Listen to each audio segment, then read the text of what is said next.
Hey everybody, welcome to the 1804 show, chapter 2. I'm your host, Dollar Will, and this is 1804 history.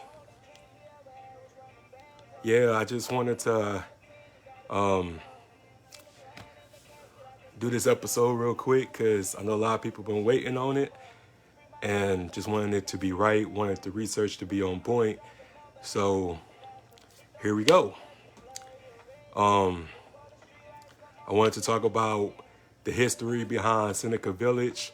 It was a village that was pretty much a predominantly black community in the state of New York back in 1850s to 1857.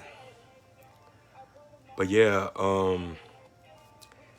it's just like when you research and find out stories about these type of things, man, it makes you upset. It makes you upset because, you know, they like to paint this picture that black folks didn't have nothing or just black folks was just lazy, period.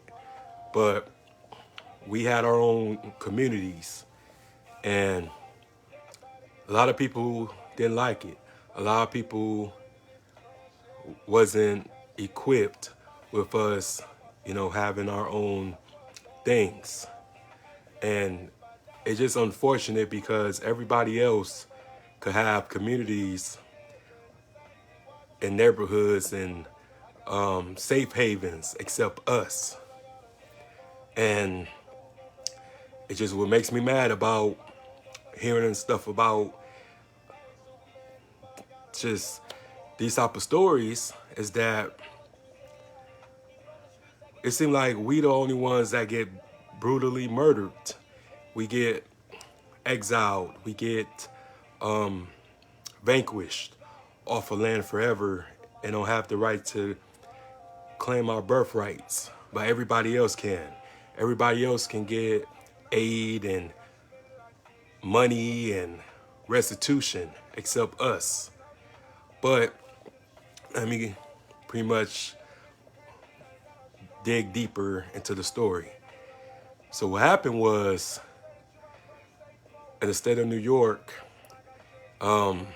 free slaves migrated to New York, and a lot of them lived in a section of Manhattan.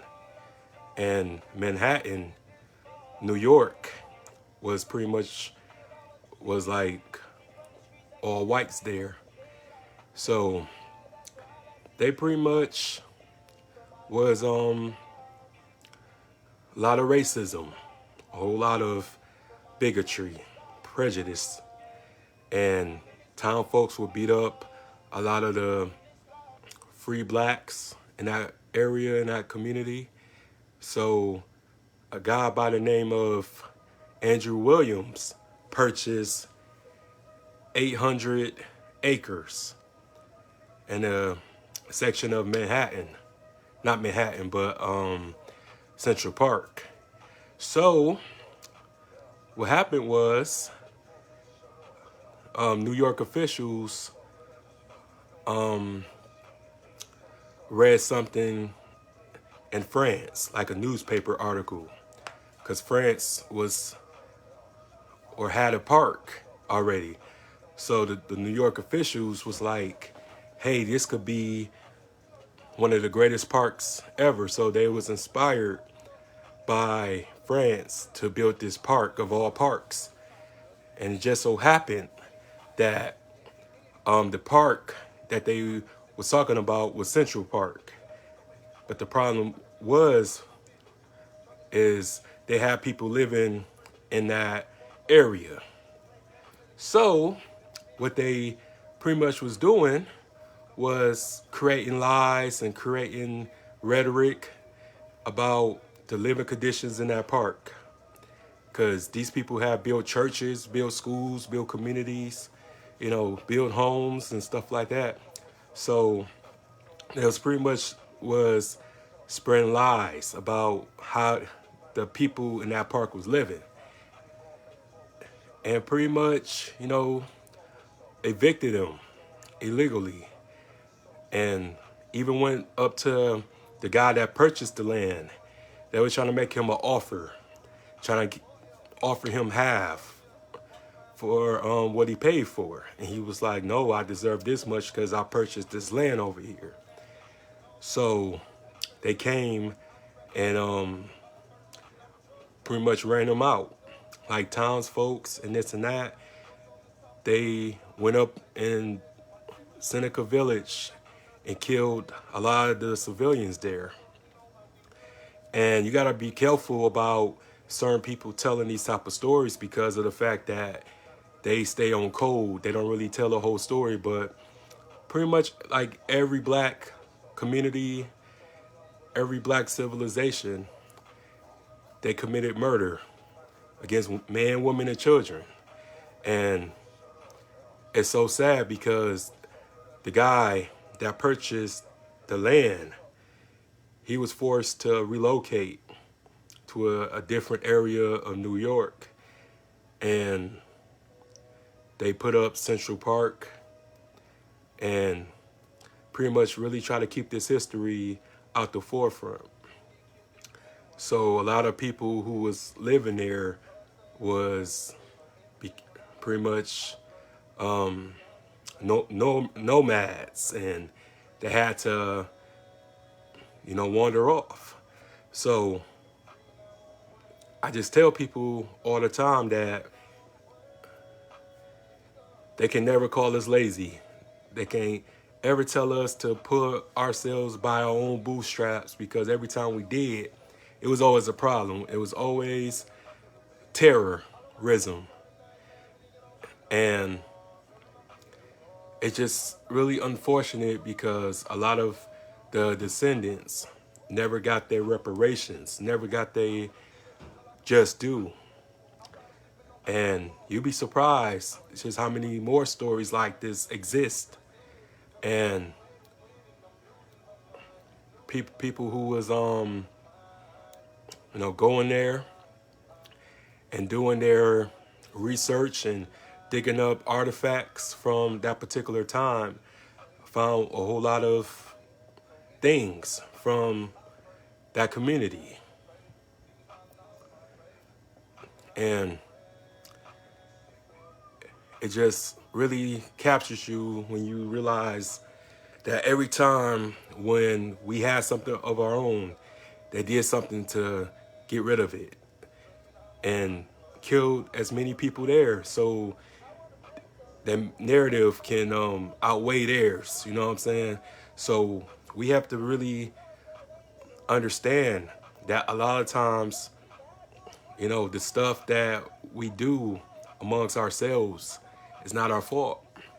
It's just a lot of people afraid to stick together because of these particular consequences always happens. And it's just unfortunate, man. It's unfortunate that things like this have to occur when it comes to our history, it comes to our justice system. A lot of people, including the mayor, including the governor of that time, had a lot of blood on their hands. You know what I'm saying? They never consider us as citizens. We was nothing. And we still the same, still the same status amongst America, you know what I'm saying? And this is not like about no race baiting, it's the damn truth. What do we do when every time we try to have something for ourselves and this and that, it's always an issue, it's always a problem. So I just want everybody just to appreciate where they came from and appreciate the opportunities that lies with us today, because it was never easy. And we just have to start loving each other and start passing on these stories to the younger generation. But yeah, that's pretty much it. And a lot of the descendants are getting proof that their families came from that area and seeking restitution from the state of New York, seeking accountability, seeking responsibility for the injustice that took place around that time. But we weren't all slaves. We weren't all being whipped and chained and sold to different various places across the South. It was a lot of us that owned land, and they knew exactly what they was doing, because land create generational wealth, land create opportunities, land creates the possibilities of becoming quite established. And these people was evil, wrong for doing what they did. And we need to take note of that. And also, I wanted to say, man, prayers to the families, prayers to the children that was lost in the recent mass shootings. And they trying to, figure out ways to take our guns away. NRA and all that. And when you think about it,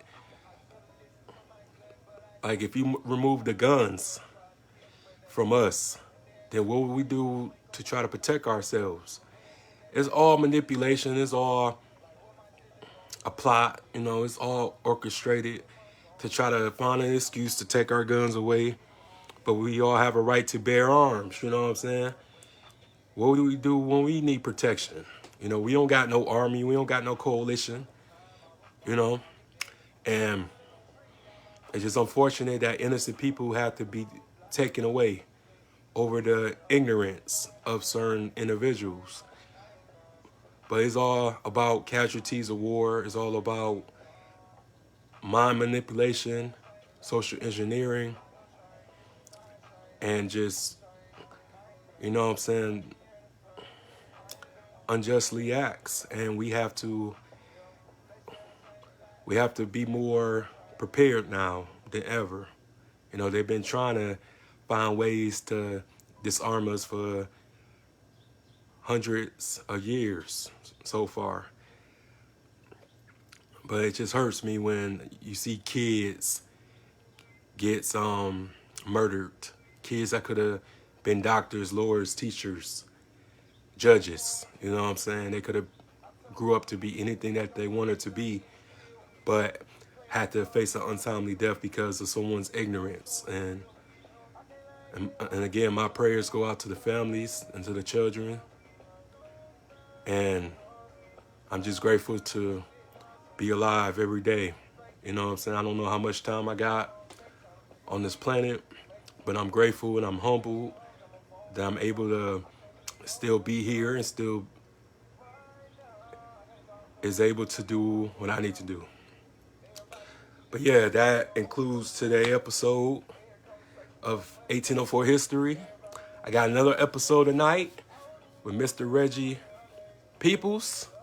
Make sure y'all check that out. Make sure y'all come back, and make sure y'all subscribe to the YouTube channel, the 1804 Show, Chapter 2. And I'm out. Peace.